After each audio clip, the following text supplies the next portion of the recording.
Welcome back to PjTalksTorque.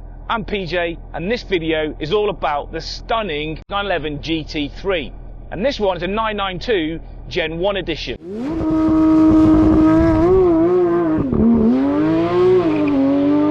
Just look at this thing, take a spin round it. It is phenomenal. The wing on the back, the front aero, everything about this car says race car for the road. However, I believe the GT3 is that special sweet spot between a Carrera and a bonkers GT3 RS. Let's get into it.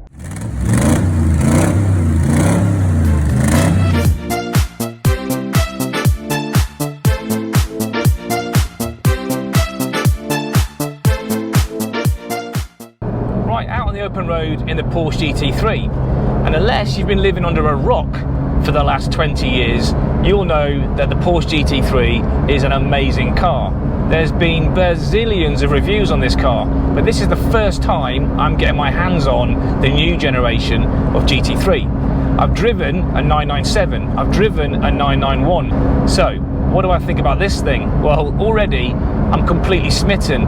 This car is fantastic. It is brilliant. And I really do believe that Andreas and his team should be inducted into the Car Hall of Fame, if there was such a thing, because every time they produce a GT car, it's just that little bit better.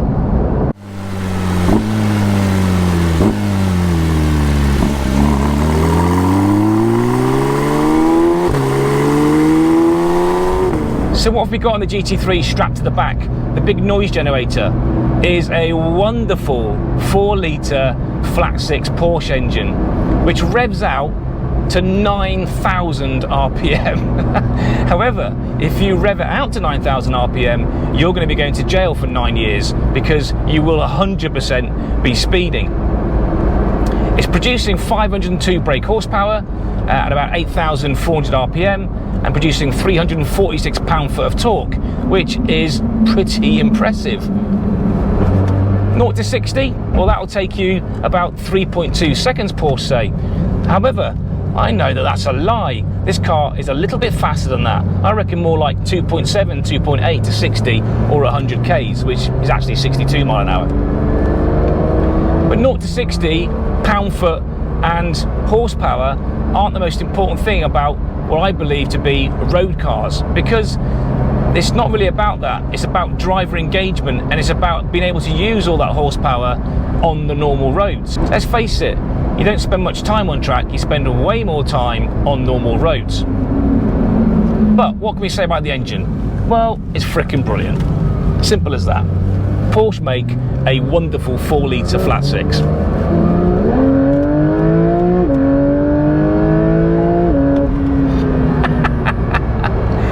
Enough said. And that is in comfort mode.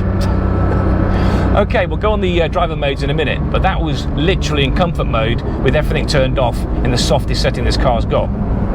Okay, whew, that was pretty good. Right, what have we got strapped to the engine? We've got Porsche's PDK, which we all know is the dual clutch system. I can't say the Porsche Particular Bompola Gompola, whatever it is called, but it's a DCT system, dual clutch system, and it's a 7-speed, which has been in the GT3 for a while. Now, the new Carrera, I believe, is a 8-speed DTC, but this retains the 7-speed, and it's brilliant. It is fantastic. Gear changes are engaging, gear changes are rapid, and the gearbox is just perfect in my mind. Now, if you don't want to have the PDK and the paddle shift, you can go for a 6-speed manual, but again, that car will be slower because you've got to change your own gears. It does do what my GT4 did though, in the Sport Plus mode. It rev matches when you go down the gears, and that is just hours of fun. And it makes you sound like you're a proper heel and toe hero, even if you're not. So, two choices, PDK, 7-speed, dual clutch system, or a 6-speed manual. You decide. Drop a comment in below to let me know which one you'd go for. Me personally, I'm a PDK man. My McLaren's got paddle shift, I love paddle shift. My GT4 had a manual, I also love manual, but in this thing, the GT3, I would 100% go for the PDK. Right, let's talk about driver select modes, because at the moment we're driving around in very quiet, or not so quiet, comfort mode, although it's not that comfortable. But That's what Porsche call it. On the steering wheel, you've got a little selector knob, a little wheel that you can turn to engage the different driver modes. So let's go from comfort into sport. Listen to the rev change. So it's gone from about 2,300 RPM there to about 2,900 RPM, and now you get your sport display.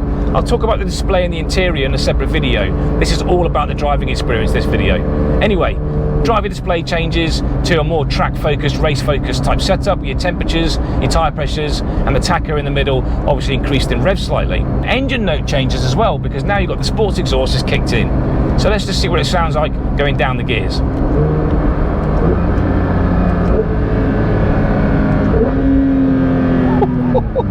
I hope you can hear that on the mic.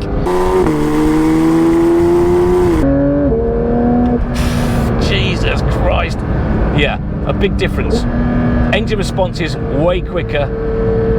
It just sounds the nuts. And it's basically become a proper race car almost instantly. I don't know why anyone would drive this car in comfort mode, unless maybe on the motorway, I suppose. Anyway, big speed bump here. This will be the first test of the front splitter. No scrape. However, this car does come with a front lift, optional.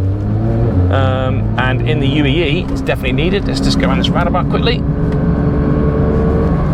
Ooh. Thank you. We'll talk about the handling in a minute. Let's talk about track mode first. So, I'm in automatic mode at the moment, but you can change the gears if you want to with the paddle shifter, like that, when you're in auto mode, or with the gear stick, knock it to the left, and now you're in manual mode. So now you can rev it right out. In the auto mode, even though you can change the gears, if you try to go out to the 9,000 RPM, it's going to change up the gears for you. Right, go into track mode now. So no real difference from sport to track in terms of the revs. However, let's see what it's like now under acceleration.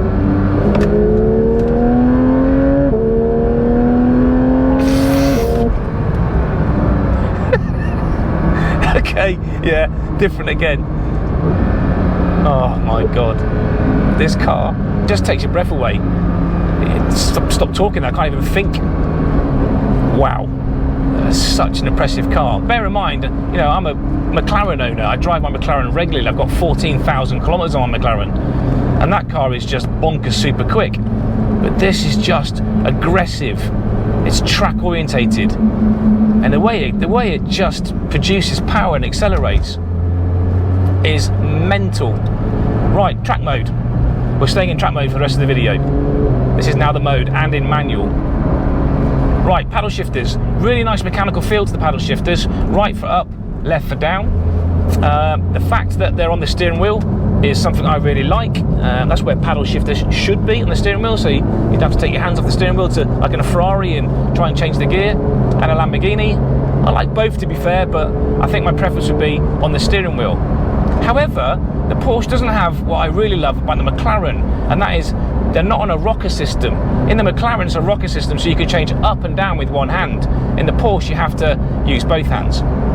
But again, I suppose both hands are supposed to be in the 10 and 2 on the steering wheel when you're doing what you should be doing in this car, which is driving incredibly fast round track. On the gear stick, which actually I really like, this is not the little plastic, almost like it looks like a key being pushed into the center console on the normal Carrera. It's a proper gear stick, so it feels like a bit of a manual. And if you put it to the left into manual, now I'm not on the paddle shifters, I can now go down the gears with the gear shifter, which I really like that. That's a really nice touch from Porsche. Something else that's new, for the first time ever in a 911, we've now got double wishbone suspension all round. In the front, used to be McPherson struts, now it's double wishbones, and that is a brilliant move. And again, that's derived from the Cup Series race car. What does it mean to us, the layman driving these cars on the open road or on track? What it means is more front end grip, which is really important to stop your understeering on track. What else does it mean? It means the steering is incredibly precise. And while we're on that, let's talk about the steering. It is lightning quick. It's an electric system, but it's just assisted by the fact that Porsche have just got this swept up. They really have. When they first came out, there were people like, oh, it needs to be completely hydraulic and, you know, joined to the wheels. But I can feel everything through my hand. I can feel all the little bumps, I can feel the grip, and just a little touch of the steering wheel, and it's instant. The turn-in is sublime. It's also assisted by the fact this car comes with all-wheel steer in the 991, 992 generation, and that really does help you get around the corners very quickly. Now, I'm not going to be able to drive this car on track, however, just driving on the open road, you can already feel just how good the steering is. So Porsche have knocked it out of the park with that regard. Right, this wouldn't be a Porsche GT3 video without a bit of launch action, because Porsches are fundamentally brilliant at launch control. So I'm in track mode, left foot on the brake, right foot accelerator, and off we go.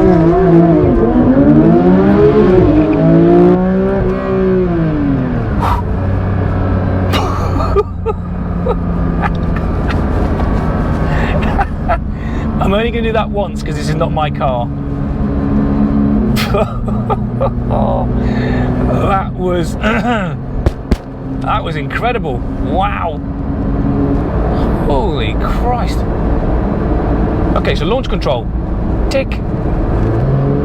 Right, with all this power and all this performance, you need to have decent brakes, and the GT3 does not disappoint. Oh, yep, brutal. The brakes are unbelievable. So yeah, they are massive ceramics, so they should be. And one thing I really like about the brakes on this car, and maybe they might start doing it, but they're not at the moment, is they're not squealing like my brakes do in the McLaren. The McLaren brakes, it's like a small mouse has been trapped between the pad and the disc. Even the lightest of presses, you get a squeal. Press them hard, you get a louder squeal. This is just impressive, no squeal at all. Now that might later develop as the pads wear, I don't know. But the ceramic brakes, uber impressive.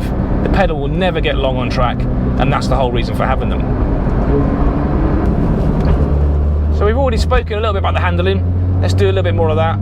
Double wishbone suspension all round, as I said. Porsche's active damper system is just amazing. The steering is agile, it's direct, it's got great feel, and it's very quick.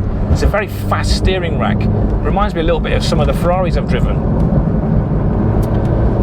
But handling wise, yeah, this car just goes around corners like it's on rails. I'd love to get this car on track, but unfortunately I can't. However, I am taking this up Jebel Lafitte Mountain, and that is basically an uphill track, if you like. I won't be able to go really fast on the mountain because there's quite a strict speed limit, but I certainly will be able to test the handling of this car, the braking and the acceleration out of corners. So that'll be interesting. So make sure you subscribe to the channel, hit the bell, and then you'll get notification of that next video, which I'll do. So with this GT3, so far it's all good news. I've got no negatives at all. It's all 100% positive feedback so far. However, here comes my first negative feedback. The seats. These are the ultra lightweight, beautiful carbon fiber bucket seats, but they're not the most comfortable thing to sit in. Track use, amazing. However, you know, the 918 Spider seats essentially, and when you put a helmet on, you can't put your head up. Your head's going to sit forward a little bit. So yeah, do you know what? I would not have these seats if I bought this car myself. I would definitely either swap them out if I was buying it second hand and sell them, because they'd probably go for quite a good premium, and then put in the Sports Plus seats. They're comfortable enough, but a long drive, I think, they would get a little bit tedious. Right, we've spoken about this car handling a little bit. What we haven't really spoken about is one of the main reasons why this car handles so well. Yes, we spoke about the front double wishbone suspension and the all-wheel steer, but previous generations had the all-wheel steer. You know, had the McPherson struts in the front, so yeah, the double wishbones definitely help. However, this car produces 50% more downforce in the normal setting for that massive swan neck rear wing. And the whole swan neck design is around the fact that the bottom part of the wing has got no undisturbed air in terms of having the struts mounted underneath. Also, when you adjust it, it then produces 150% more downforce than the previous generation. So what does that mean? Well, it means that this car was 17 seconds faster than the previous generation around the Nürburgring. 17 seconds is a lifetime in motorsport. It was even faster than the previous generation GT3 RS, and that is massively significant. So what else about downforce? The front splitter, that's also adjustable and way more aggressive. The car produces hundreds and hundreds of kilos of downforce. Essentially, when you're at speed, it's like having a baby hippo stuffed on top of the car, holding it to the track.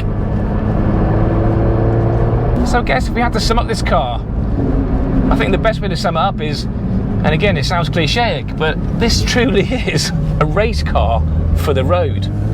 But it's also massively compliant and subtle when it needs to be in comfort mode due to Porsche's active damper system. The engine is just bonkers, 9,000 RPM, 502 brake horsepower, and let's face it, on the road, do you really need any more than 500 horsepower? My McLaren's got 641 brake horsepower.